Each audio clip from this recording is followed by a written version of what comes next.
Est-ce que le peuple a déjà été vraiment représenté par ses dirigeants? Non. Donc, ils ne représentent que eux-mêmes. Donc non, enfin, de toute façon, il faut passer à autre chose. Là. On demande plus rien à un gouvernement qui, de toute façon, crée les problèmes. Enfin, on ne demande pas à un gouvernement qui crée des problèmes de les résoudre. Enfin, ça n'a pas de sens. On va inviter les jeunes, les moins jeunes. C'est moins une jeunesse, et ça, c'est les médias qui cherchent toujours à isoler pour pouvoir mieux contrôler le discours, pour pouvoir mieux taper sur une classe en particulière. Les politiques n'en ont rien à cirer, ni des vieux, ni des hôpitaux. Et ils cherchent à accuser les jeunes de tous les maux. Bon, bonjour à tous, Julien pour Kéros Press. Qu'est-ce que la boum et quel est son concept? Pour moi, la boum, je la définis de manière assez simple, avec un axe qui est le suivant, à savoir, pour moi, en fait, une boum, c'est quoi? À la base, c'est une fête. Et dans une fête, on s'attend à trouver de la joie. Du coup, c'est de l'amour, et pour moi, l'amour, c'est la vie. Donc, la boum, c'est la vie qui a envie de se dire oui à elle-même. Moi, c'est comme ça que je l'entends. Donc derrière la boum, il y a un message philosophique fondamental. On pourrait dire que je suis un petit peu le pôle philosophe de la boum. J'aime bien mettre des mots clairs dessus. Et je crois à travers lesquels tout le monde peut s'identifier. Je crois que ça fait 1 an qu'on nous a dit qu'on n'avait pas le droit de vivre pour ne pas mourir. Ici, la boum, c'est dire oui à la vie, et puis advienne que pourra. Mais en tout cas, on va se retrouver. Ça fait assez longtemps qu'on a été isolés, confinés, qu'on nous a divisés pour régner. Et moi, j'ai envie de dire, la devise de la Belgique, c'est l'union fait la force. Et ici, ce sera l'union qui fera la fête. Pour moi, la boum, c'est ça. Voilà. Pour moi, c'est quand même un retour à notre enfance. C'est une jeunesse qui a besoin de nouveau s'émerveiller, de braver l'interdit, comme on faisait quand on avait 12 ans, quand on voulait aller à notre première boum. On en est là actuellement. C'est quand même assez triste d'un côté, mais ça génère tellement de bonheur de l'autre qu'on n'en oublie la tristesse. Ça nous pardonne de tout ça, en fait. Pour moi, la boum, c'est revenir à l'essentialité de la vie. Qu'est-ce qui est essentiel? C'est de prendre du plaisir ensemble. C'est la joie, c'est le rire. La boum, c'est faire des choses fous qui n'ont pas qui sortent du sens intrinsèque d'aujourd'hui. Ça dépasse le temps, ça dépasse l'espace. L'essentiel, c'est le lien entre les gens. C'est le lien de toute la population à un moment précis. Alors, on va peut-être vous présenter si tu as quelque chose à rajouter. D'envie. Mais on va vous présenter en fait la boum telle qu'elle se présente de l'intérieur. Parce que je pense qu'il y a beaucoup de gens qui ont fantasmé sur ce qui se passe dans les groupes, dans les réseaux sociaux. Et on va un petit peu lever le voile aujourd'hui. Donc, beaucoup de gens ont pensé qu'il y avait plein de choses négatives qui se passaient dans l'ombre. On aimerait bien tout de suite les rassurer, c'est pas du tout le cas. Justement, ce qu'on a vu se mettre en place, mais de façon totalement naturelle, c'est juste des gens qui se reliaient autour d'une même idée, qui levaient cette idée pour en faire un projet et qui veulent en faire un aboutissement le jour du 1er mai. Et ce projet, c'est juste un délire. Donc, ils se rejoignent autour d'un délire. Donc, on a plein de petits groupes comme ça qui ont lâché des idées et c'est vraiment gai de voir ça. On voit vraiment des liens qui se créent, des connaissances, des rencontres improbables. Un vrai melting pot. Un vrai melting pot, oui. Et donc, ça va vraiment être une histoire belge ce 1er mai. Donc voilà, plein de délires. Je vais laisser mes copains expliquer un peu ce qu'il y aura comme délire ce jour-là. Alors, franchement, il y a une liste de délires qui a été prévue qui est vraiment énorme. Alors, il faut déjà savoir que d'un point de vue rapport avec les forces de l'ordre, on se revendique vraiment pacifiste. Donc on n'a pas du tout envie de se casser la tronche avec les forces de l'ordre.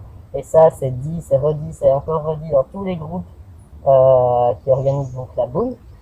Et donc, on se doute bien par contre que on n'est pas dupe, on sait que ça risque probablement quand même de dégénérer parce qu'il y a toujours des casseurs qui vont se pointer. Et donc face à ça, il y a eu quand même un bon brainstorming d'idées par rapport à comment est-ce qu'on va prendre ça en charge. Et donc par exemple, il y a des méthodes qui veulent vraiment montrer un pacifisme de manière vraiment très symbolique. Un exemple, pour ne citer que celui-là, il y a tout un groupe qui est en train de fabriquer des fleurs en papier à distribuer aux forces de l'ordre. Et donc vraiment pour inviter les forces de l'ordre à nous rejoindre plutôt que juste d'être spectateurs, voire même d'être contre nous et de nous empêcher de faire la fête. Mais il y a aussi plein de groupes tactiques aussi qui planifient vraiment différentes activités au sein de la boum. Par exemple, il est prévu de faire des batailles avec des fusils à eau, il est prévu de faire un flash mob. Je sais pas si d'autres ont d'autres groupes en tête. Si. Non, mais il y a plein de trucs. Ça va être le dawa, le bordel général en fait. Le but, c'est, je crois, c'est l'incarnation de l'esprit de ce petit peuple des petits Belges à petite Belgique. C'est un peu ces carnavals. C'est là qu'on s'exprime. Et où, en fait, il n'y a pas de sponsor, il n'y a pas Coca-Cola, il n'y a pas ING. C'est le carnaval, c'est le carnaval.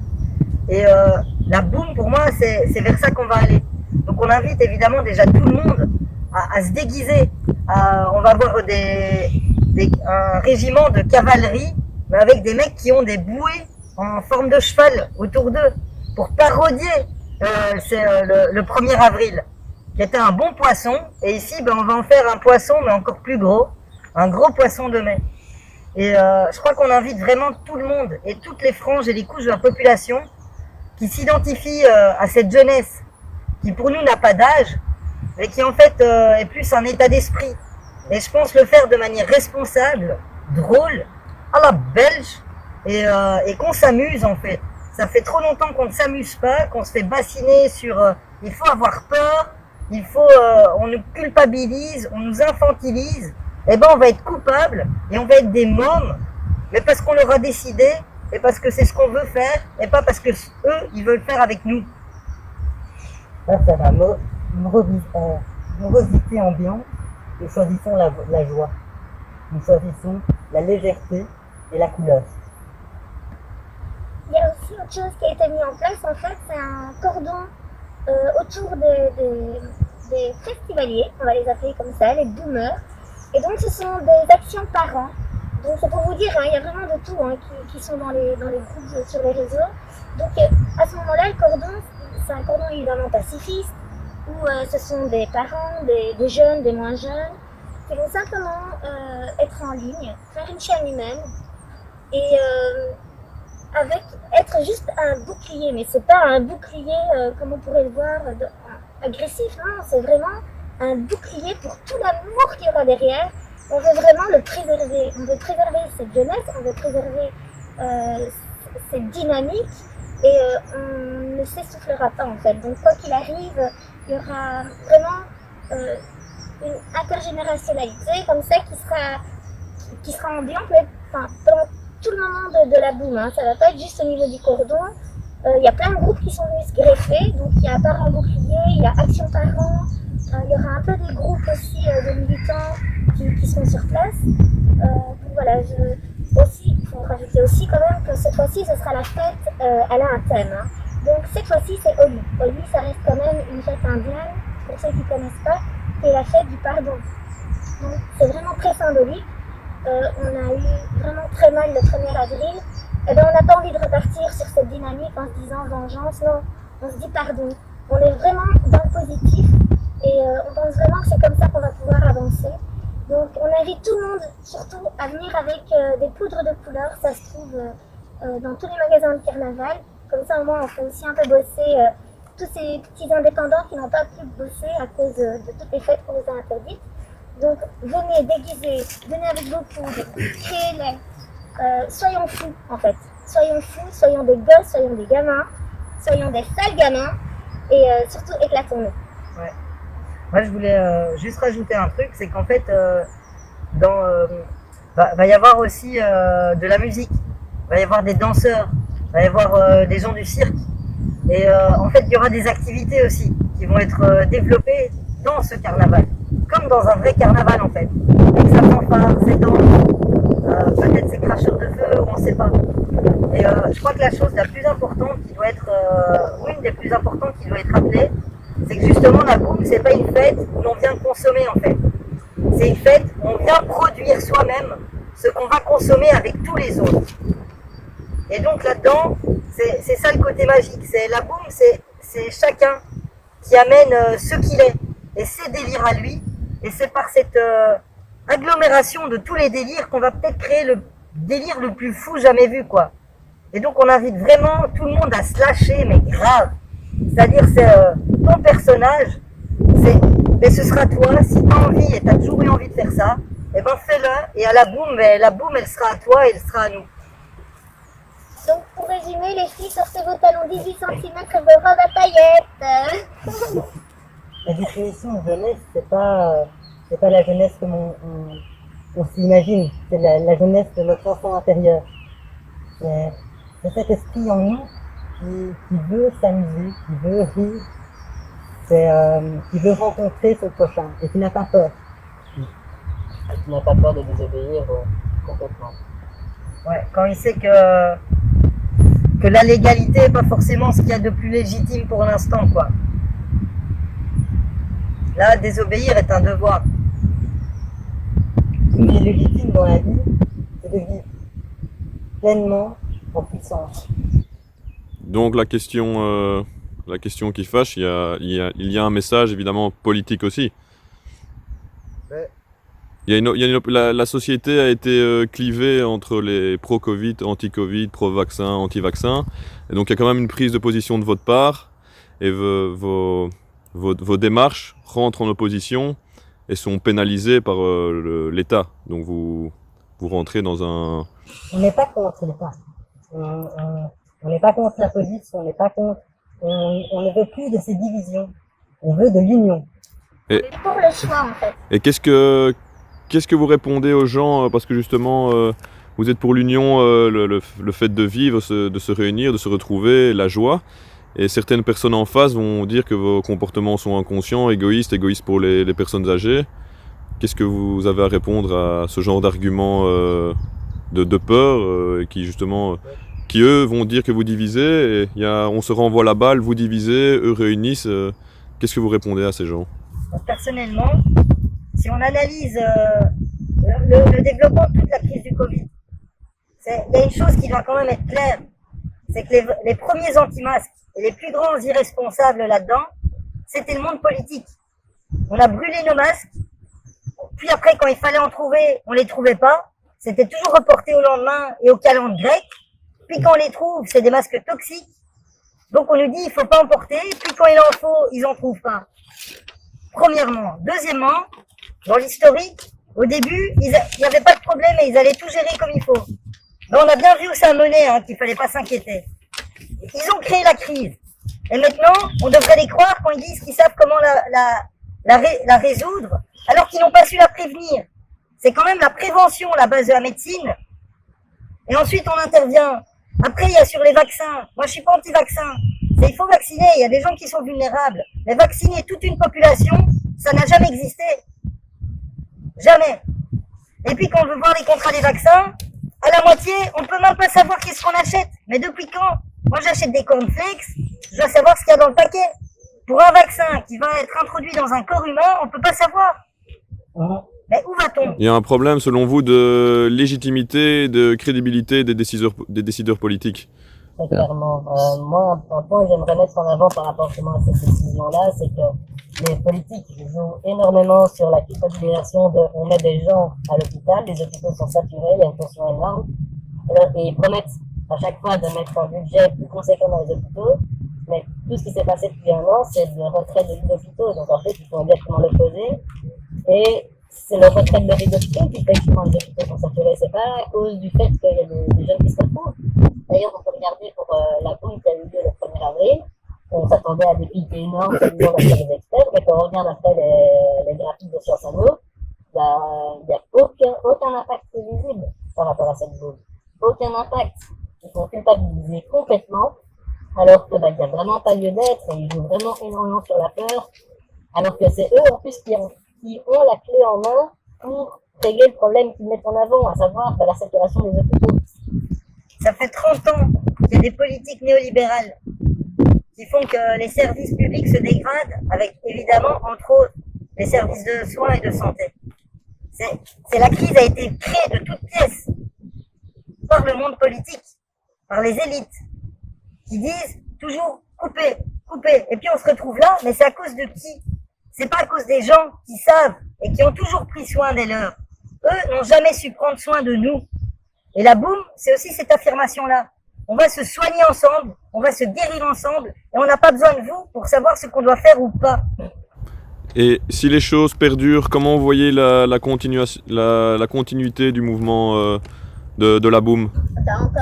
Encore d'autres boum, il y aura plus de boum. Hein. Et vous pensez augmenter la cadence au lieu d'une fois par mois, tous les 15 jours, et que ça devienne un mouvement... Nous ne décidons rien, c'est les boomers qui décident. Il y aura la boum partout. Ça, Dans les maisons de repos, dans les hôpitaux, les agriculteurs, c'est une graine semée et qui deviendrait autonome. des sports. C'est déjà autonome. Ça l'est déjà. Ça, c'est déjà autonome. On est plutôt un champignon, c'est sporifié qu'on va faire. C'est Olivier? Olivier, citoyen reporter pour Vécu. Donc merci d'avoir accepté notre demande d'interview. Alors, appelez-vous les jeunes des quartiers à vous rejoindre pour faire taire cette tentative de division, les privilégiés contre les jeunes qui ne veulent juste faire la fête. ils sont déjà là, les jeunes des quartiers. Ils sont pas en invitation en fait. Ça c'est une petite rumeur en fait qui a été subtilement un petit peu mise dans tous les médias mainstream. Alors ce serait bien qu'on ne joue pas justement dans ce jeu de la division. À aucun moment les jeunes des quartiers ont besoin d'invitation. Les jeunes, de toute façon il n'y a pas de jeunes des quartiers et de jeunes des pas quartiers. Il y a des jeunes. Et ils étaient tous là le 1er avril. Donc à un moment, on n'a pas envie de rentrer du tout dans ce délire-là. Celui qui veut venir, il vient. Tout le monde est bienvenu et il n'y a même pas besoin de le préciser en fait. Donc en fait, la division ne règne pas parmi vous. Elle n'a jamais réduit Ok. en fait. Ça, c'est une construction de C'est important de le noter. Voilà. Tout le monde est le bienvenu pour faire la boum.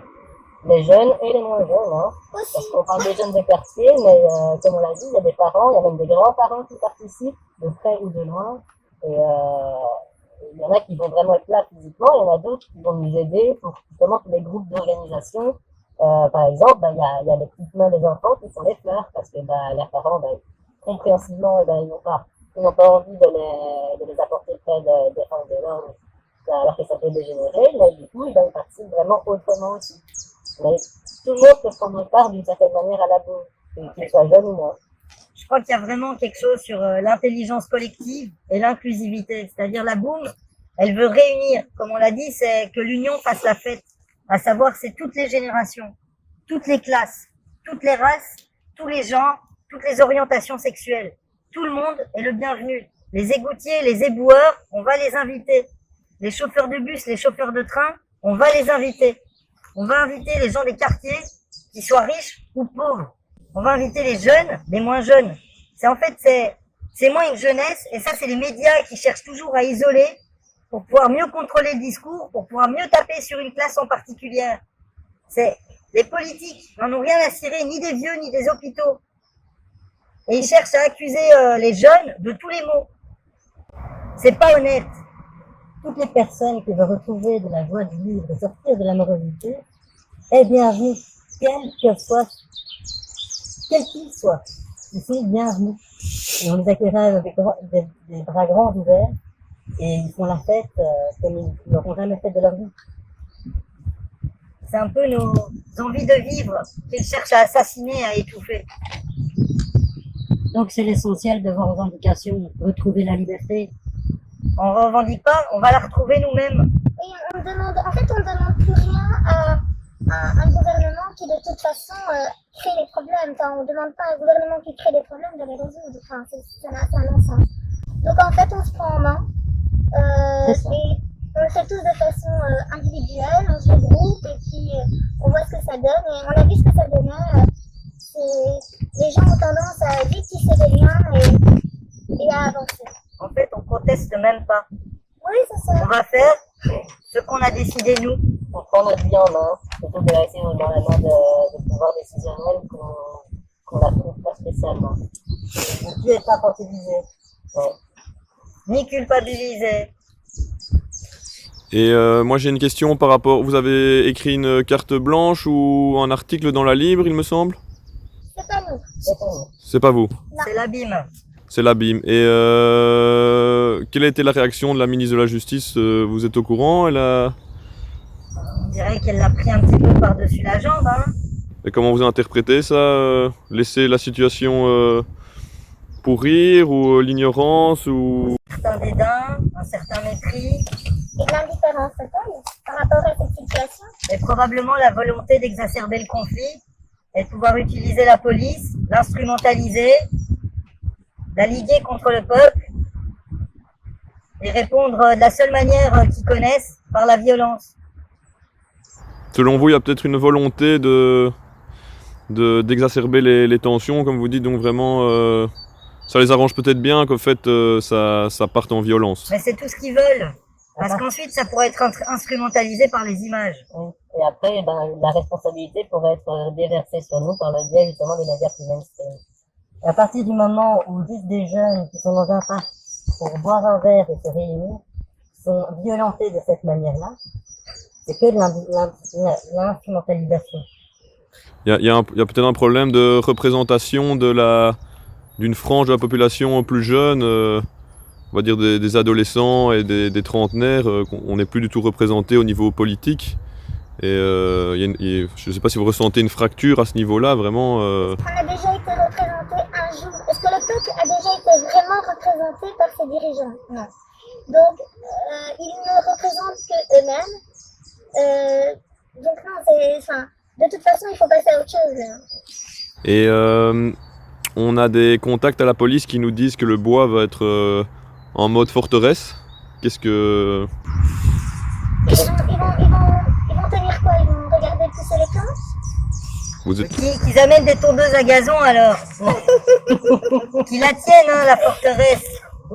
Et ça aussi, c'est une question qui pour moi traduit toute l'incompréhension du monde politique par rapport aux réalités.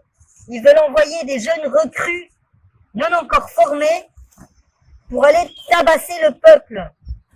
Ils vont envoyer quoi? Un tiers des effectifs de la police fédérale pour boucler un parc dans lequel on ne se rendra pas s'il est bouclé.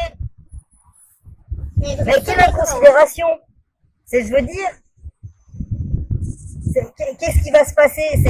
On amène toute la police qui est censée protéger les gens pour boucler un parc.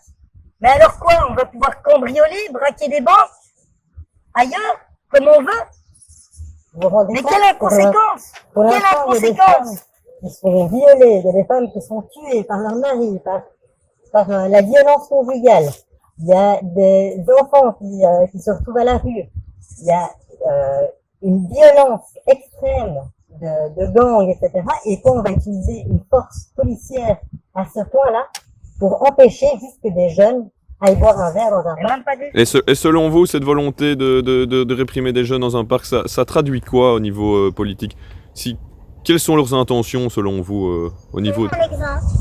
Et faire taire la prochaine génération. Parce qu'en fait, ces jeunes qui étaient là, ils avaient quoi, 14 ans, 15 ans? À partir du moment où on les formate à se dire que s'ils sortent un peu du monde, on les recadre, ils vont grandir avec ça et ils vont se former avec ça.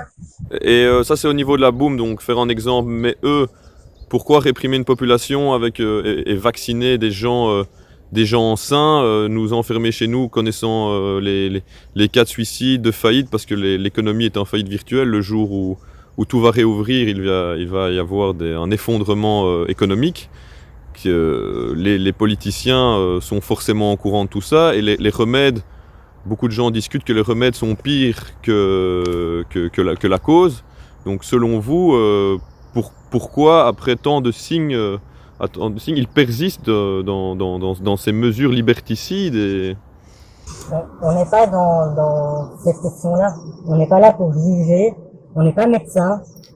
Ok, certains le sont, mais nous, ici même, on ne l'est pas. On ne peut pas commencer à critiquer ce genre de mesures. Mais vous avez, Ce qu'on veut, c'est la liberté. mais vous avez quand même un avis, parce que si vous les estimiez légitimes, vous les respecterez. Notre avis est personnel à chacun de nous. Chaque personne que vous demanderez qui font partie de la boum auront un avis différent. En fait, on est pour le choix. Nous, là, en fait, en ce moment, on se bat uniquement pour une chose. Pour la liberté du choix. À partir de là, si une personne veut porter une masque, est-ce qu'elle se sent mieux avec? Qu'elle le fasse. Ça, c'est son problème, son problème. C'est sa vision des choses. Et si ça peut la rassurer, qu'elle le fasse. Et si elle Maintenant, veut on se peut pas vacciner, l'imposer à tout le monde, quoi. Et et si cette personne veut se vacciner, qu'elle se vaccine. Mais que ce ne soit pas des choses qu'on impose.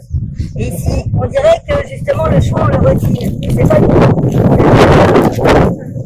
La crise économique de 2008, on nous a dit l'austérité, il n'y a pas le choix. C'est qu'on retire le choix aux gens, ça ne s'appelle plus une démocratie, ça s'appelle une dictature. Il n'y a plus qu'une seule option, c'est de la dictature. Avec la crise sanitaire, on ne nous donne plus le choix non plus. C'est donc une dictature également. Concernant la crise économique, on l'a dit, ils l'ont dit, ils savent très bien ce qu'ils font. Ils ne l'ignorent pas. On va vers une crise économique, on va vers une crise climatique. Les crises n'arrêtent pas de s'empiler avec ces gens-là. Et aucune n'est résolue et chacune est exacerbée en permanence. donc il y a un message assez lucide quand même, parce que par exemple chez Kéros, qui est un journal décroissant, on ne se bat pas pour que le monde d'avant reprenne. Donc chez vous, on sous-tend quand même que vous ne voulez pas que ça recommence comme avant. Vous êtes bien conscient de la crise systémique, économique, sociétale qui a lieu, et en changement de paradigme quand même derrière vos mouvements, quoi. Si la boum, c'est quelque chose au niveau politique, ce que j'aimerais bien dire, c'est, pour moi, la boum, et donc la politique en fait, c'est tout ce qui est censé augmenter la joie, la solidarité, l'amour et la vie sur Terre. Ça, c'est de la politique. Tout le reste, c'est de la blague. Et ici, en l'occurrence, le système dans lequel on est fait de l'antipolitique qui va à l'encontre de l'intérêt général au profit de quelques intérêts particuliers. La manière dont moi, je le définis, j'appelle ça en fait un vol en bande organisée de l'ensemble des existants sur Terre, au nom de l'argent, du profit et du pouvoir. Et ça, la boum, elle a envie de dire, ça va finir.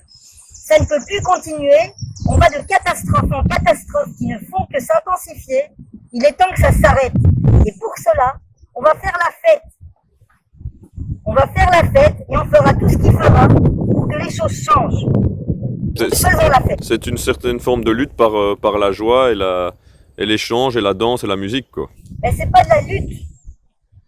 C'est une réappropriation de nos existences. Par la joie, par le partage, la solidarité, et une création qui ne dépend de personne d'autre que de ceux qui la créent. C'est une reprise de notre propre libre arbitre. Et que pensez-vous là du fait qu'on doit se retrouver? Vous êtes masqués, qu'on est dans une semi-clandestinité. C'est quand même une dérive inquiétante de nos, on pourrait dire maintenant, pseudo-démocratie d'en arriver là. Ouais, mais c'est aussi rigolo, hein, les gars. C'est à mon rire. Non, on est bien d'accord, mais Ne craignez pas de recruter. vous savez les risques quand même. Si, on les craint, bien sûr, on les craint. On La se fait pas reconnaissance masquer, sinon. faciale. Donc par rapport à ça, c'est une dérive inquiétante ou non? Maintenant, on porte le masque avant tout pour ne pas nous individualiser, Exactement. parce qu'on veut représenter les participants de la boum. On ne veut pas mettre de responsabilité sur nos épaules, dans le sens où on a autant de responsabilité que n'importe quelle personne qui va venir à la boum, en fait. On a Ouais, pris la décision de créer cette délégation.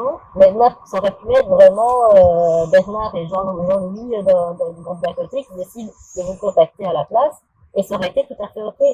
Parce qu'on a juste envie en fait de vraiment montrer l'envers du décor, de montrer ce qui se passe à l'intérieur de cette organisation et de vous montrer la mentalité qui est vraiment très unanime en tout cas dans les groupes de la boum et vraiment vous montrer les convictions que chaque personne a varient, mais on tend tous vers cette reprise de votre propre liberté. Vraiment. Et si on venait à vous identifier et à vous arrêter, vous avez pensé à ça ou Je rirais. On m'arrête pour ça, je rirais. Moi aussi. les conséquences pécuniaires peuvent être assez conséquentes si je puis dire. Et vous avez pensé à ça ou De toute façon, c'est toujours avec ça qu'ils tiennent les gens. Donc à un moment, il faut aussi apprendre à se détacher. Et qu'est-ce qu'ils vont nous prendre en fait? De l'argent? Enfin, ils n'ont plus que ça en fait pour nous tenir. Parce qu'ils ne nous tiennent pas par la confiance, ils nous tiennent par l'amende.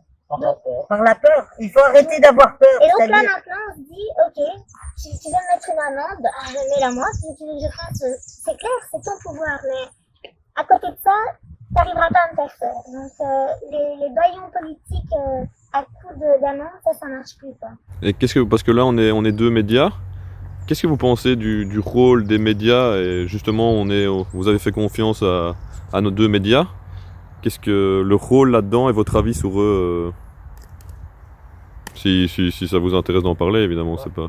Moi, les médias, ça fait depuis 1 an que je décortique les articles et que je surligne tout le registre sémantique qui se base sur la culpabilisation, la peur, la diffusion et la distillation de l'angoisse en permanence.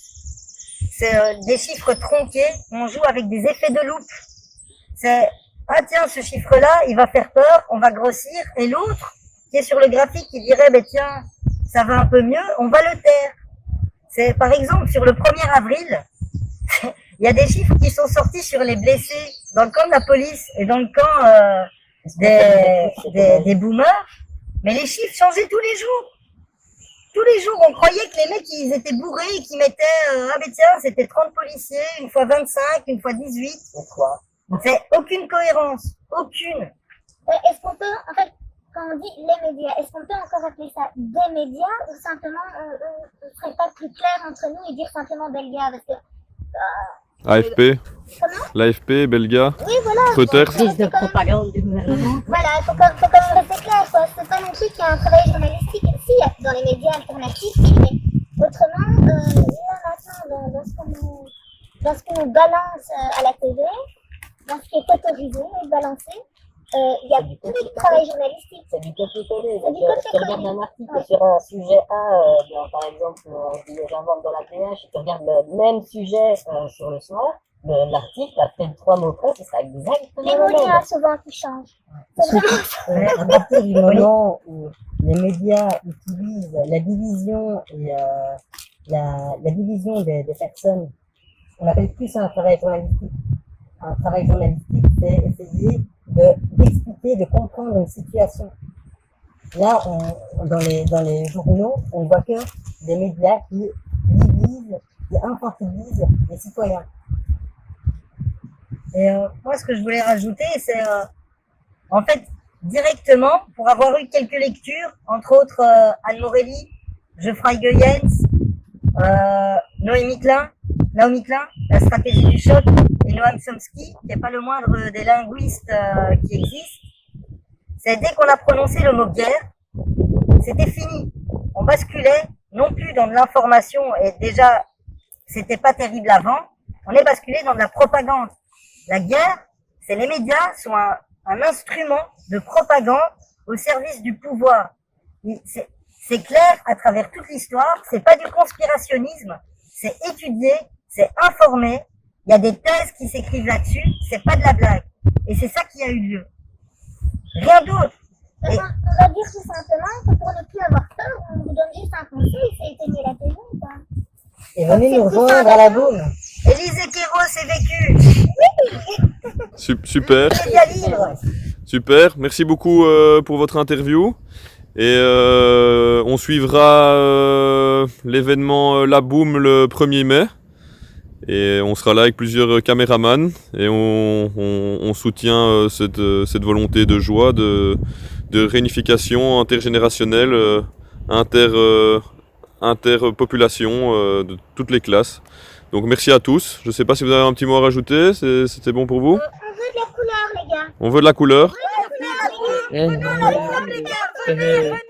Yeah. Merci beaucoup. Merci à vous.